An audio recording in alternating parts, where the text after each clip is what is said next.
dining alone. Many people seem to have an issue with dining alone. Um, it's something that I learnt to do over the years, and I never really had a problem with it. But I do understand that it can be challenging for people. And I used to think that maybe it was associated with shyness, but apparently it is not associated with shyness, although it could be, but it's something that they call the spotlight effect. I guess in Buddhism we would talk about the ego. It means that you're absolutely convinced that when you walk into that restaurant, the spotlight is on you, that everybody is paying attention to you, how you're walking, how you're looking, what you're wearing, and the fact that you're alone, the spotlight is on you.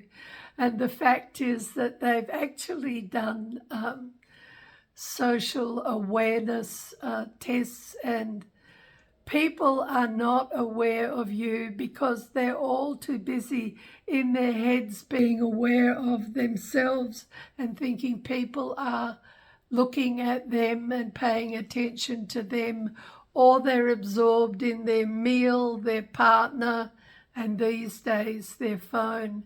So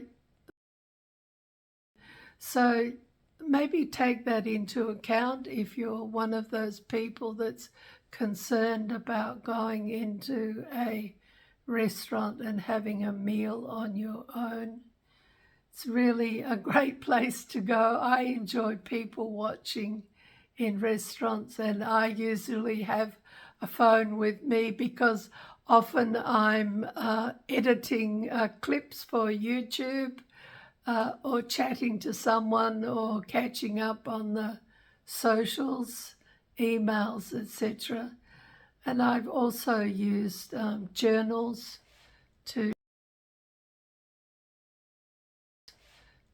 journal my trip, or plan the next step, or talk to myself and try and understand situations by writing my feelings in a journal.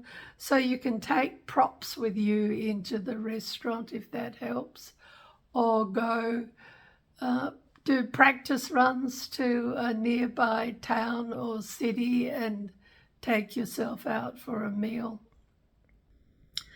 The other thing that comes up is loneliness. Don't you feel lonely when you travel? Yes, sometimes you do feel lonely when you travel. I guess that's part of the challenge and part of the learning of going solo. But there's so much available today that helps you. You can join Facebook groups, and you may even have or find a contact in the city that you're going to, that you have someone you have something in common with to meet up with, and they will introduce you to local groups and activities that may interest you, and through that you'll make a little network of people in the town.